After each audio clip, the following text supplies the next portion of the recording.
원래 이제 북한의 통일 방안은 두 개예요. 하나는 무력 통일 방안.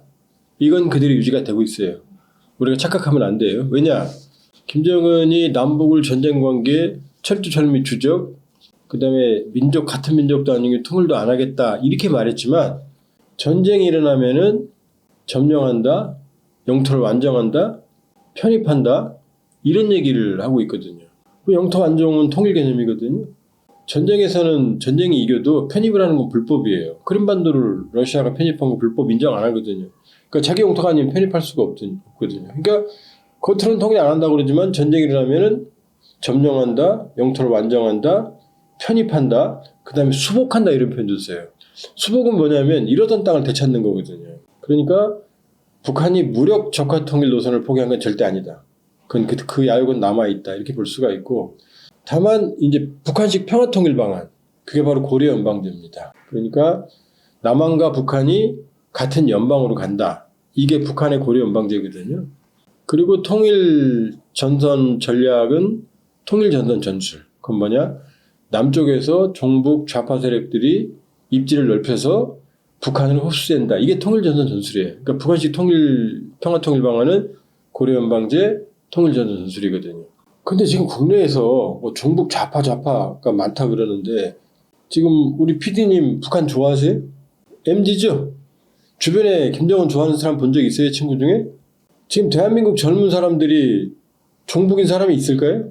지나가는 길 붙잡아 놓고 그 김정은 좋아하냐고 물어보면 단 한 명도 안 나올 거래요 아마. 전 달아놓고 말해요. 제 주변에서 북한 좋아하는 사람 본 적이 없어요. 이 좋은 나라 그만두고 북한에 가서 김정은 밑에 살겠다? 그런 사람들이 있어요? 우리 PD님이 한 명이라도 있었으면 저한테 좀 소개 좀 시켜줘 보세요.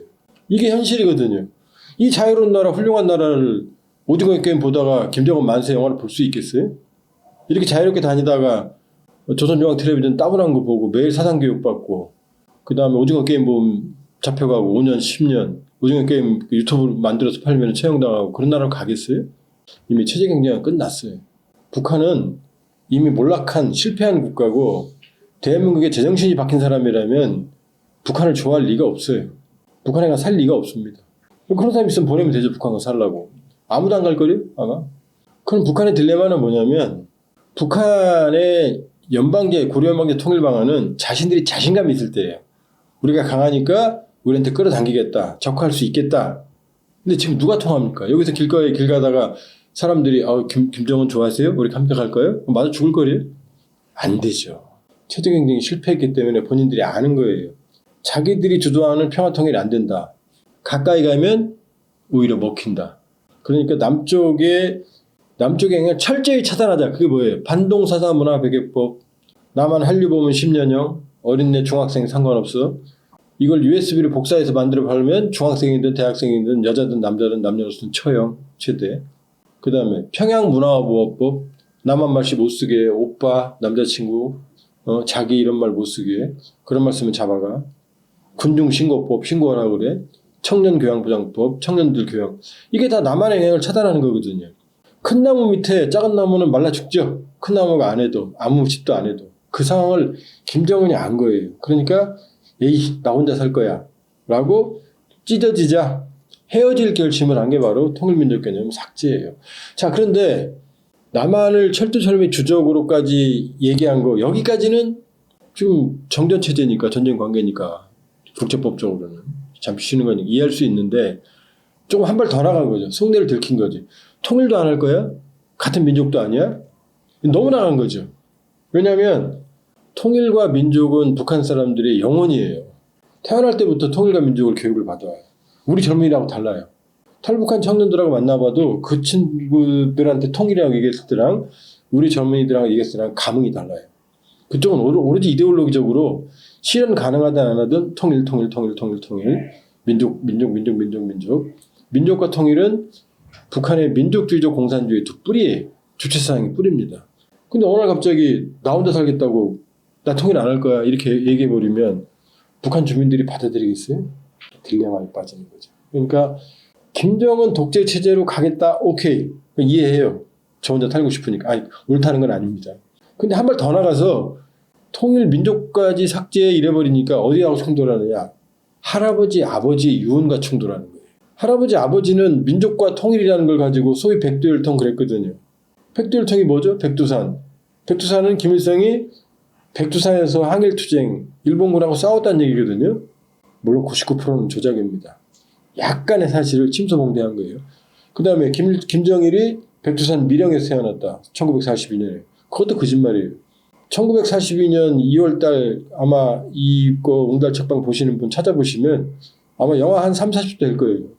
근데 김정일 엄마 김정숙이 애기 낳아 백두산 꼭대기 거기 왜 올라가요? 얼어 죽으려고. 김정일의 고향은 러시아예요. 극동지방이라는 게 정설이고. 어찌됐건 김일성이 백두산에서 싸웠어. 김정일은 밀양에서 태어났어. 그러니 항일, 조국광복 이게 핵심이거든요. 백두혈통이. 그럼 이게 지금 북한만이 한반도 전역이지. 같은 민족이지. 근데 지가 백두혈통이라는 걸 집권했으면서 자기 백두혈통의 뿌리를 도끼로 잘라버린 게 자기 발을. 바보죠. 전화가 아니면 그렇게 할 수가 없죠. 그러니까 말하고 보니까 뒤집을 수가 없고 다시 담아낼 수가 없잖아요. 그러니까 통일민족 개념 삭제를 지시한 지 1년이 지났는데도 설명을 못하고 있어요. 조용히 통일민족 개념 삭제만 지시하고 있지 그 누구도 왜 그런지 설명을 안 하고 있어요. 조선중앙텔레비전, 노동신문 그 어디에서도. 통일민족 개념 삭제를 헌법에서 지우라고 그랬는데 그걸 지웠는지 안 지웠는지도 지금 1년이 지났는데도 지금 말을 안 하고 있어요. 1월 22일 날 최고인민회의를 열거든요. 아마 또 이제 헌법 삭제했는지 안 했는지 초미의 관심사일 텐데 적어도 통일민족 개념 삭제를 지시한 게 2024년 1월 15일 최고인민회의 김정은 시정연설이었는데 그 이후로 한 번도 삭제했는지 안 했는지 물론 북한 애국가의 삼천리 지우고 모든 통일민족 상징 지우고 통일자 들어가는 거 다 지우고 심지어 북한 평양 지하철의 통일거리역 통일도 지워버렸어요. 설명은 없어요. 만일에 우리가 집권 여당이 어느 날 갑자기 말 한마디로 통일민족 아닙니다. 안 할 거예요 해놓고 애국가에서 삼천리 지우고 통일 지우고 싹싹싹 지우고 통일부 없애고 아무 설명도 없이 그게 가능할까요? 불가능하죠. 그러니까 요약을 하면 체제 경쟁에서 실패한 김정은 정권이 독재 체제를 유지하기 위해서 남한의 길, 헤어질 결심을 했는데 너무 나가서 통일민족 개념까지 지워버려서 지금 극단적인 이데올로기적인 혼란을 자초했다. 현재 정중동이다. 제가 만난 북한 탈북민 모든 사람에게 물어봐도 적대적 이국가는 모르겠지만 통일민족 개념 삭제는 그 누구도 받아들이기 어려울 거다라고 답한 게 현실이에요. 그게 김정은 정권의 전략 변화의 뒷배경입니다. 일단 북중 관계의 특성을 좀 알아야 됩니다. 그건 뭐냐면 북중은 혈맹이죠. 혈맹. 6.25 때 중공군이 파병이 안 됐다면 김일성은 몰락했겠죠. 그리고 대한민국 주도의 통일이 됐겠죠. 그 점에서는 사실 중국에게 우리가 유감이죠. 사실은. 그러나 그때는 뭐 냉혹한 냉전적 질서였던 거고. 그러나 이 북한 입장에서도 김일성은 45년에 지도자가 됐지만 마오쩌둥은 49년에 중국을 건국합니다. 그러니까 김일성이 훨씬 유리한 입장이었죠. 김일성은 지도자였고 마오쩌둥은 게릴라였으니까 일종의 혁명군이었으니까. 특히 동북전쟁, 만주, 북한과 인접한 동북에서 장제스 군대와 마오쩌둥 군대가 싸울 때 마오쩌둥이 밀렸어요. 그때 김일성이 소총 2만 자루를 비롯해서 막대한 지원을 해줍니다. 그리고 중공군 부상병들을 북한으로 불러들여서 다 치료를 해주거든요.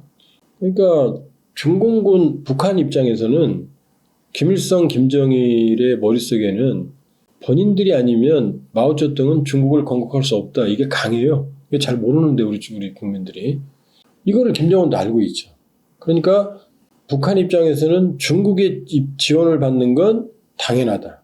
두 번째, 중국과 소련이 사회주의 정주국, 스탈린 죽고 나서 교조주의, 수정주의가 충돌할 때, 또 영토 분쟁을 할 때 이 사회에 자립적인 공간이 생겼어요.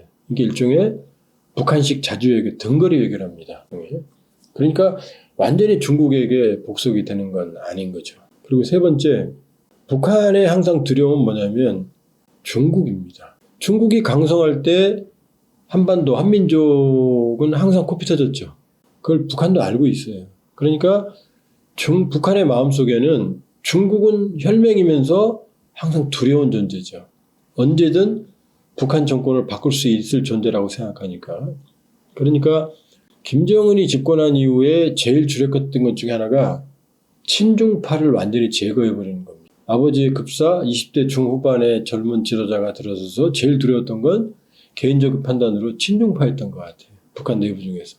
그게 누구냐? 거두가 장성택이에요. 고모부. 그러니까 장성택은 친중파를 대표하는 인물이었고 이 친중 세력의 핵심이었다는 게 정설이거든요. 그러니까 장성택을 제거하면서 북한 내 친중 라인이 모두 괴멸됩니다. 장성택 하나만 죽은 게 아니에요. 측근들 수천 명이 숙청당합니다. 뭐 누나, 매형 모두 다 처형당하거든요. 그러니까 김정남까지 중국이 보호하고 있는 김정남까지 제거를 해버리니까 중국 입장에서는 사실은 그러니까 2017년까지 김정은이 2018년 3월에 딸에내 가서 시진핑을 처음 만나거든요.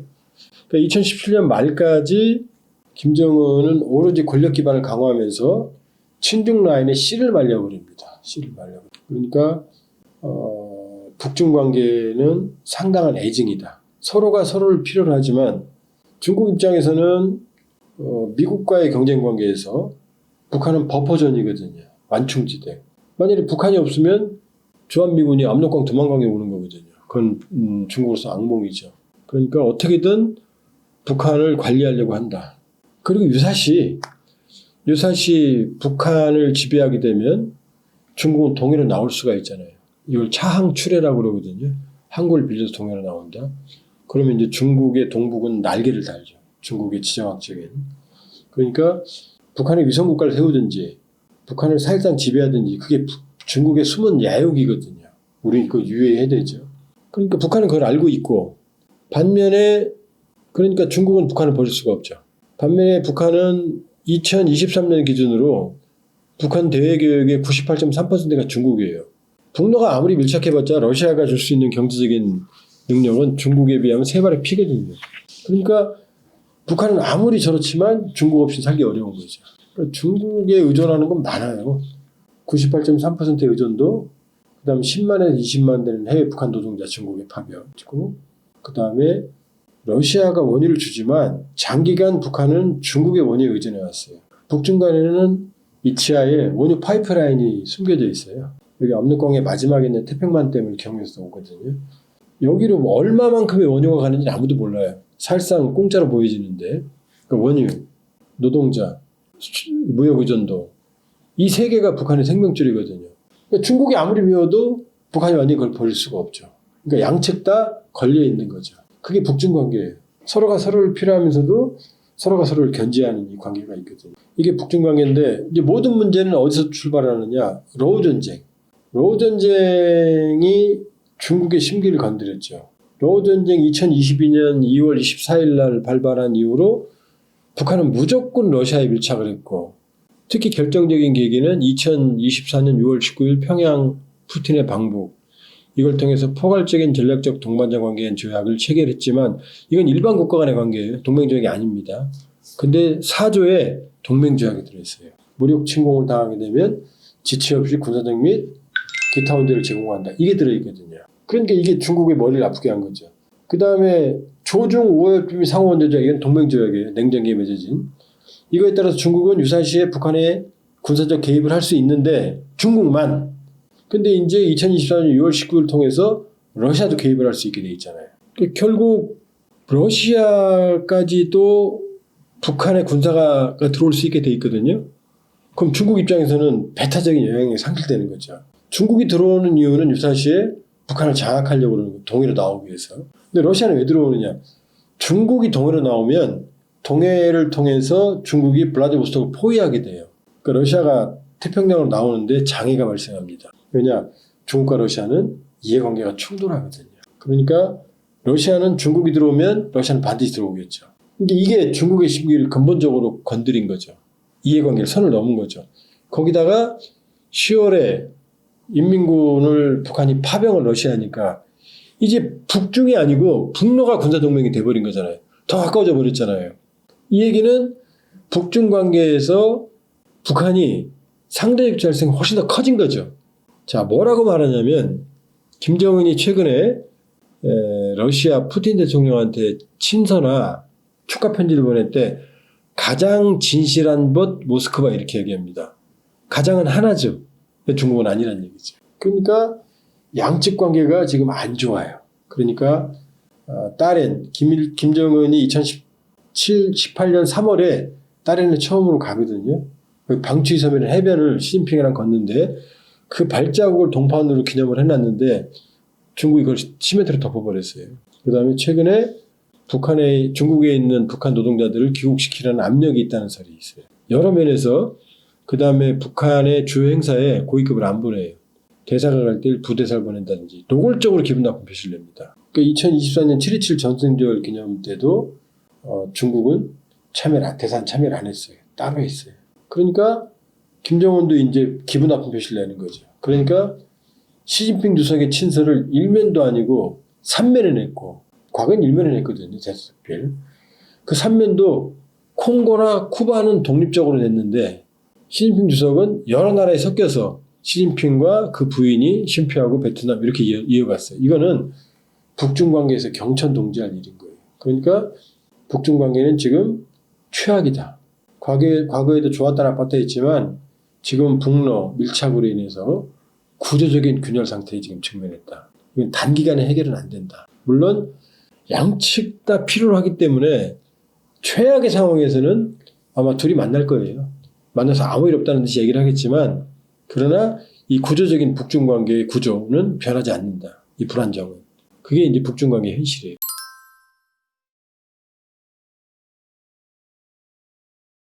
북한의 군대는 그냥 군복 입은 공식 명칭인 군복 입은 도둑놈이에요. 근데 군대가 지나가면 사람들이 걸음이 빨라져요. 야, 빨리 가 집을 지켜야 되겠다. 북한 군대는 뭐 도둑놈이라는 건 이미 오래전부터. 그래서 북한은요, 집을 잡을 때 군대들이 많지 않은 지역을 가려고 해요.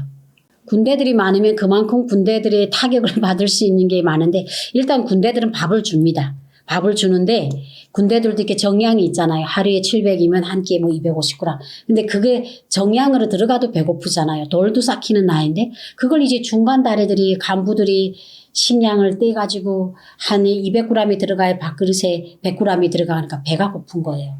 그리고 이제 그 북한에서 영양실조 걸렸다면 모조리라고 해요.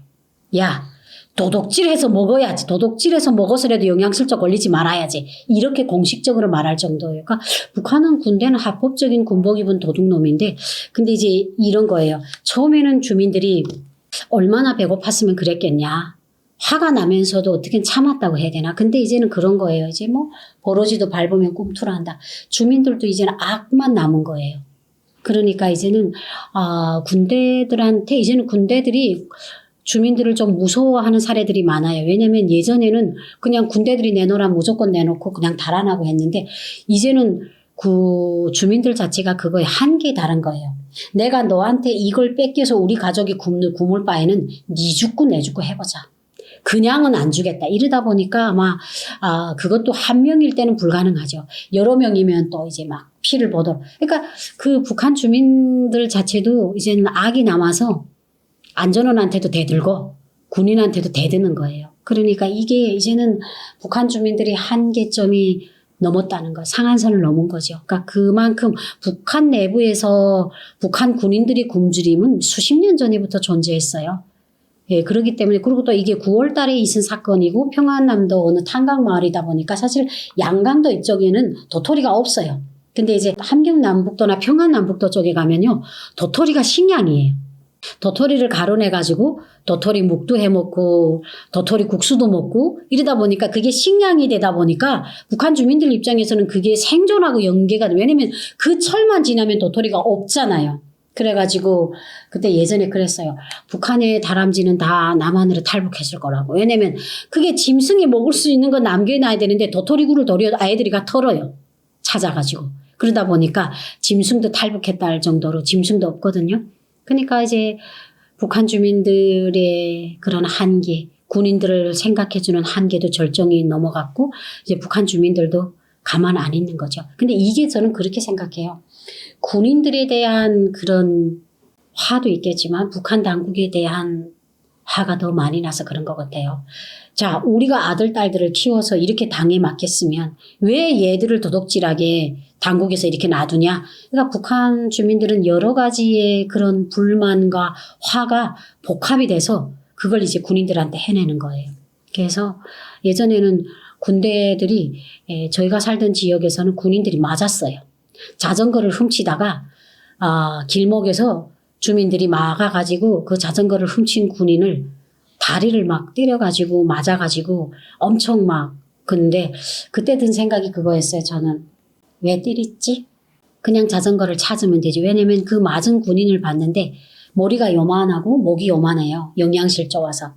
그러니까 이제 화가 난 건 알겠는데 어차피 북한에는 매 가정마다 군인하고 인연이 없는 집이 없어요. 왜 아들이 있는 집은 다 군대를 가니까 누구나 다 호반 가족인데 그러니까 그런 걸 보니까 그 군인이 밉지만 그 맞아서 그냥 풀숲에 툭 쓰러져 있는 군인을 봤을 때 더 마음이 아프더라고요. 오죽하면 훔치겠냐 막 이런 생각이 들어서 그러니까 모든 방향키는 북한 당국에 가는 거예요. 그냥 북한 군인들은 여기처럼 군인이라고 하면 안 돼요. 북한은 군복 입은 도둑놈, 군복 입은 농사꾼, 군복 입은 노동자라고 생각하면 돼. 그러니까 그 120만 명이라고 하긴 하지만 그 중에서 80%는 10년 내내 총 한 발도 못 쏴본 사람들도 있다고 하더라고요.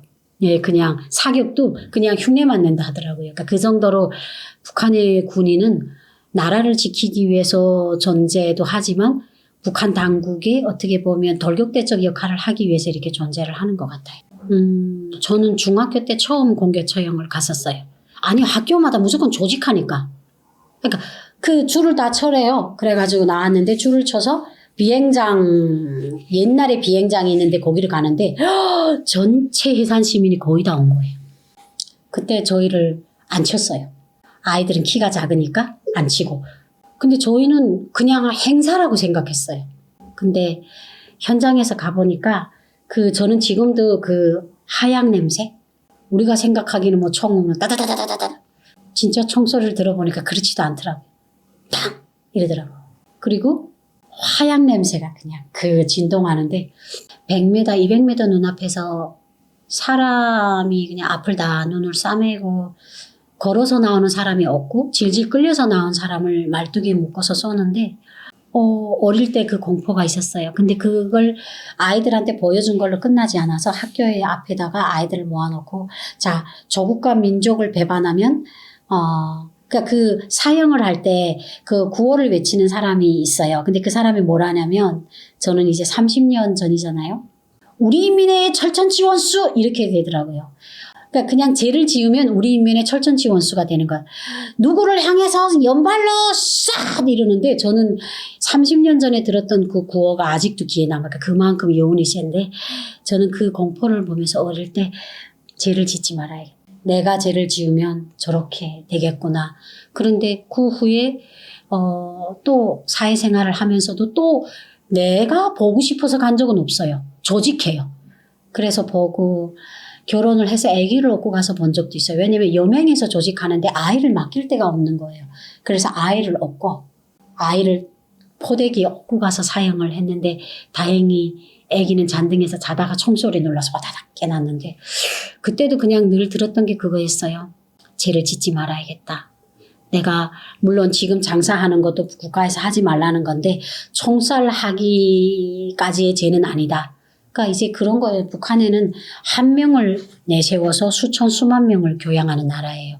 그렇기 때문에 그 공개 처형이라는 게 사람들한테 공포를 주지만 그 사람들이 국가에 대해서 반항을 할 수 없는 절대적인 압박감을 주는 거죠. 그러니까 북한에서 공개 처형은 선전 통치의 한 체계인 거예요. 그러니까 한 도구인 거죠. 그러니까 이런 것들이 북한에서는 북한 주민들은 충격을 안 받을 수가 없죠. 이제 그런 것들을 오래전에 보고 왔지만 사람이 죽는 걸 보면서 덤덤해 있을 사람은 없어요. 그러면서 항상 그렇지. 죄는 짓지 말아야겠다. 저렇게 우리는 그걸 개죽음이라고 하거든요. 개처럼 질질 끌려 나와서 죽는다고 하는데 그래서 사람들이 그러니까 그 북한은 그런 거예요. 공포 속의 주민들을 그 공포의 하염 연기 속에서 주민들을 그 안에서 계속 조리하는 것 같아요. 음식처럼. 조금 풀어질라 하면 또 연기를 피우고, 풀어졌다가도 이렇게. 그러니까 이제 공개 처형은 앞으로도 계속이 될 것 같아요. 그게 이제 맞냐 정냐를 떠나서 뭐 최근에는 뭐 남한 드라마를 봤다고 처형을 했다고 기사를 봤어요.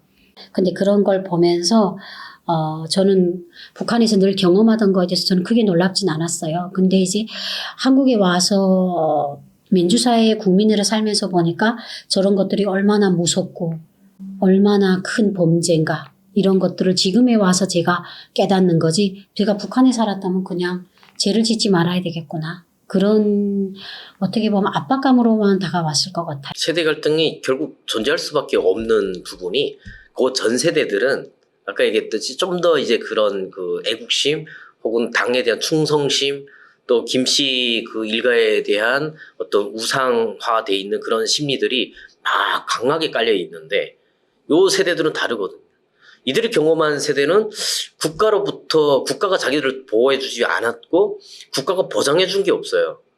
그러면서 스스로 생존하기 위해서 어릴 때부터 그렇게 이제 그 모든 환경들이나 이런 상황들이 그랬기 때문에 자연스럽게 자생력이 갖춰지고 자연스럽게 사고가 이제 그 요 전 세대들은 어떻게 보면은 이제 그 훈련 자체가 이제 하나의 어떤 그 뭐 훈련을 받아서 하나의 DNA가 흐른다 그러면 요즘 젊은 세대들은 어떤 외부적인 것들이 많이 유입이 되면서 이제 혼탁해졌다 그래야겠죠.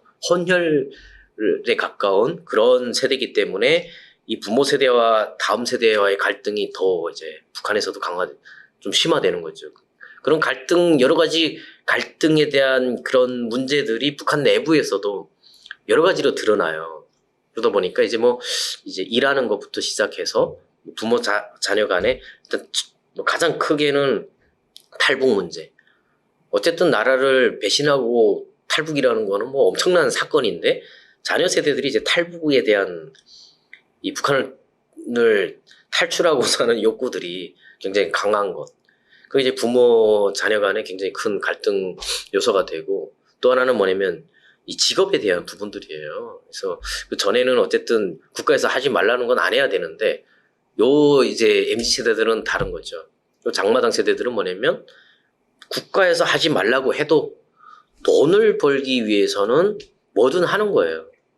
그러면 이제 예를 들어서 지금 북한은 법적으로 금지되어 있는 조항들이 굉장히 많잖아요. 그 중에 하나가 뭐냐면 모든 사람의 노동력은 국가 소유예요. 국가를 위해서만 일을 하는 거예요. 그런데 예를 들어서 국가에서 시키는 것만 해서는 한 달에 예를 들어서 우리 한국 기준으로 보면 그런 국가를 위해서 일했을 때 정해진 직장에서 혹은 일터에서 일을 했을 때 한 달에 받는 돈이 예를 들어서 5만 원 정도를 받는다. 근데 불법 인력 시장에 나가서 일을 하면 하루에 그거에 한 2배씩 버는 거예요. 그래서 서성거리 이런 것들이 막 형성이 되고 서성거리 말 그대로 이제 사람들이 서성거리는 거예요. 불법이니까 서성거리면서 인력을 찾는 사람과 일을 구하는 사람들이 서성거리다가 거기서 이제 비밀리에 이렇게 좀 이게 이제 체결이 되는 거죠. 그리고 이렇게 좀 반일이라든지 좀 어려운 일은 그 하루 일당이 2배씩 받는다고 그래요. 그러니까 한 달 원래 북한 주민들이 버는 돈의 2배를 버는 그런 구조니까 점점 이제 그런 갈등들이 더 많아지는 요소들이 더 많죠. 지금부터 이렇게 계속 등장시키는 것도 결국은 참 이게 시대가 많이 바뀌었는데 북한의 시계는 멈춰 있구나. 이게 왜 또 결국은 그냥 똑같은 방식이에요. 부모 세대 때 했던 그 패러다임에서 바뀐 게 하나도 없어요. 또 이렇게 어릴 때부터 등장을 계속 시켜서 주민들한테 자연스럽게 그 세뇌시켜서 그 지도자로서 그게 추앙을 할 수 있도록 만들려고 김정일, 김정은이 다 그렇게 그 작업을 해왔었거든요. 또다시 김주애를 등장시키고 이렇게 가는데 그 세계 유일의 4대 세수까지도 이제 갈 수 있는 상황이 되는 거죠. 그렇게 되면. 왜냐면 김정은은 지금 건강상 상태로 봤을 때 진짜 오래 살기 어렵겠다 싶을 정도의 여러 가지 건강 문제가 이렇게 막 이제 드러나고 있는데, 그렇다고 해서 김주애가 저는 이어지기는 사실상 어렵다고 봐요. 왜냐면 북한이 예전하고 많이 달라졌다고 그랬잖아요. 달라진 것 중에 하나가 저는 그거라고 봐요. 북한 주민들이 자기가 가지고 있는 생각이 지금 어떤 계기가 필요해요. 그러니까 김정은까지는 가능했다고 봐요. 김정은까지는 그렇게 세습 다 이어져 가는 데 있어서 가능했던 건 MZ세대의 준비가 부족했고, 그들이 그렇게 자기 어떤 주체성이나 사고나 이런 것들을 주도적으로 어필할 수 있는 나이도 아니었고, 그러면서 자연스럽게 김정은까지는 이어져 가는데 여러 가지 지금 한계가 있는 거고, 이 한계는 김주애까지 가면 거의 끝났다고 봐야 돼요. 그러니까 북한 주민들이 더 이상 그거에 그렇게 뭐 순응하면서 갈 수 있는 그런 그 여건이 아니라고 보는 거죠. 그래서 어떤 자기의 주도적인 생각과 가치관들이 막 이제 그 중앙 당과 이렇게 반하는 그런 문제가 생겼을 때 사람은 결국 비슷한 생각을 가진 사람들과의 연합이 이루어지거든요.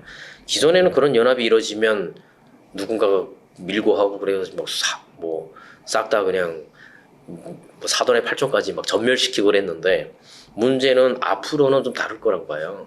왜냐면 북한 주민들이 휴대폰 사용자들이 너무 많아졌어요. 막 찍는 거예요.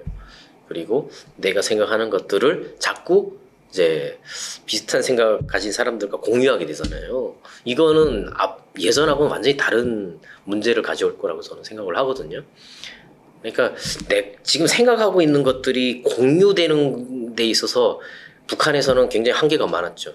이게 통제하는데 굉장히 좋은 하나의 그 환경을 만들어줬다고 봐요. 근데 지금 달라졌잖아요.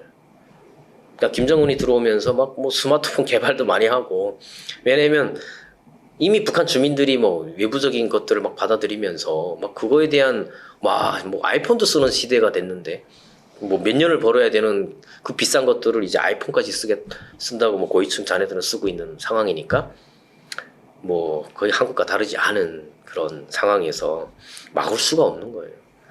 억압한다고 될 문제도 아니고. 그래서 뭐 통신 관련돼서 지금 또 법안 만들어가지고 뭐 이 유포하고 뭐 하는 걸 못하게 하거든요.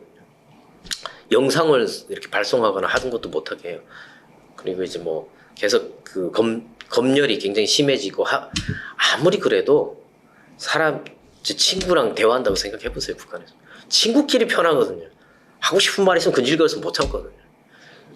그리고 걸렸을 때 문제예요. 그러니까 결국 이 젊은 세대들을 통제하는 데 있어서는 굉장히 어려울 텐데, 이게 김주애로 이어지는 데 있어서 굉장한, 왜냐면 그 받아들일 준비가 안 돼 있고 받아들일 수도 없다고 봐요.